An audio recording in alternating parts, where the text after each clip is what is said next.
നമസ്തേ. കയ്യേറ്റക്കാരെ കണ്ട് മിണ്ടാതിരുന്നാൽ നാളെ കൊട്ടിയൂരപ്പന്റെ തിരുവഞ്ചിറയും അന്യർക്ക് സ്വന്തമാകും. ഉമീദ് പോർട്ടലിൽ രജിസ്റ്റർ ആകും. കേരള നിയമസഭയിലെ സോ കോൾഡ് മതേതരം ഒന്നിച്ച് പ്രമേയം പാസാക്കും.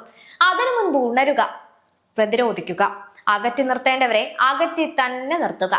മലബാറിന്റെ ഹൈന്ദവ വിശ്വാസത്തിന്റെ സ്ഥിരാകേന്ദ്രമായ കൊട്ടിയൂർ വൈശാഖ മഹോത്സവത്തിലും ആചാരങ്ങളെ അട്ടിമറിക്കാനും മതസൗഹാർദ്ദം എന്ന ലേബലിൽ പുതിയ അവകാശവാദങ്ങൾ ഉന്നയിക്കാനും ചില കേന്ദ്രങ്ങളിൽ നിന്ന് ശ്രമം നടക്കുന്നുണ്ടോ?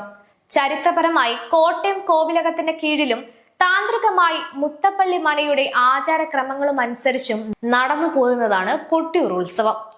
പഴശ്ശിരാജാവിന്റെ കാലത്ത് സൈന്യത്തിലും ഭരണകാര്യങ്ങളിലും സഹകരിച്ചിരുന്ന വിവിധ വിഭാഗങ്ങൾക്ക് അന്നത്തെ സാമൂഹിക വ്യവസ്ഥയുടെ ഭാഗമായി ചില കൃത്യനിർവഹണ ചുമതലകൾ നൽകിയിരുന്നു. അത് കേവലം ഒരു തൊഴിൽ ഉത്തരവാദിത്തം മാത്രമായിരുന്നു. അല്ലാതെ ഇന്നത്തെ ചിലർ അവകാശപ്പെടുന്നത് പോലെ ക്ഷേത്രത്തിന്റെ അവിഭാജ്യമായ ആചാരപരമായ അവകാശമായിരുന്നില്ല. ഇന്ന് തലമുറകൾക്കപ്പുറം ആ തൊഴിൽ ഉത്തരവാദിത്തത്തെ ആചാര അവകാശമായി മാറ്റിമറിക്കാൻ ശ്രമിക്കുന്നത് തികച്ചും ആസൂത്രിതമാണ്. ശബരിമലയിലെ വാവർ സങ്കല്പം എങ്ങനെയാണ് പിൻകാലത്ത് ക്ഷേത്രാചാരങ്ങളെ അട്ടിമറിക്കാൻ ഉപയോഗിക്കപ്പെട്ടതെന്ന് നാം കണ്ടതാണ്.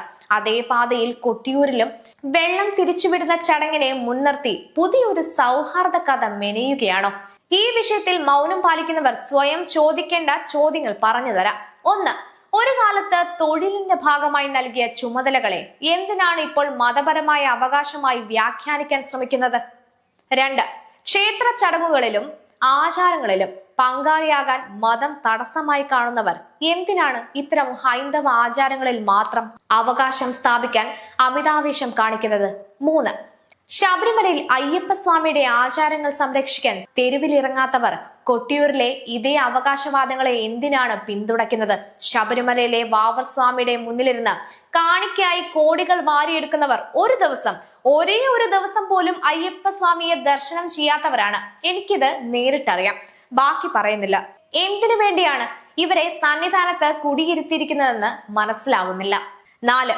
തൊഴിൽപരമായ സഹകരണത്തെ മതസൗഹാർദ്ദം എന്ന് വിളിച്ചാൽ അത് മതപരമായ ചടങ്ങുകളിൽ നുഴഞ്ഞു കയറാനുള്ള ലൈസൻസ് ആയി മാറുമോ? 5. ബഹുദൈവാരാധനയെ എതിർക്കുന്നവർ ക്ഷേത്ര ചടങ്ങുകളുടെ ഭാഗമാകുമ്പോൾ അത് വൈരുദ്ധ്യമല്ലേ? 6. പഴശ്ശിരാജാവിന്റെ ഭരണകാലത്തെ സാമൂഹിക വ്യവസ്ഥയെ ഇന്നത്തെ രാഷ്ട്രീയ അജണ്ടകൾക്ക് വേണ്ടി വളച്ചൊടുക്കുകയല്ലേ? 7.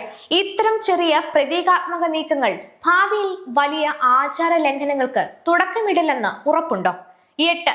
ഹിന്ദു ക്ഷേത്രങ്ങളിലെ വരുമാനവും പ്രാധാന്യവും വർദ്ധിക്കുമ്പോൾ മാത്രം എന്തുകൊണ്ടാണ് ഇത്തരക്കാർ പാരമ്പര്യ അവകാശം ഉന്നയിച്ച് രംഗത്തെത്തുന്നത്?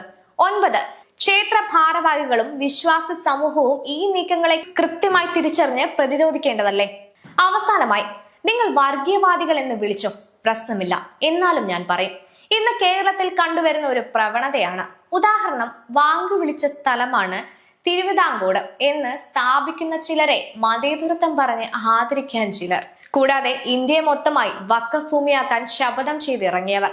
ഇത് മുളയിലെ നുള്ളിയില്ലെങ്കിൽ നാളെ ഇതും ഒരു ചരിത്രമായി മാറ്റി എഴുതി തങ്ങളുടെ പൂർവികരാണ് ഈ ക്ഷേത്രം പണിതതെന്നും ഇത് വഖഫ് ഭൂമിയാണ് എന്നും പറഞ്ഞും ഉമീദ് പോർട്ടലിൽ രജിസ്റ്റർ ചെയ്യില്ല എന്ന് ആര് കണ്ടു?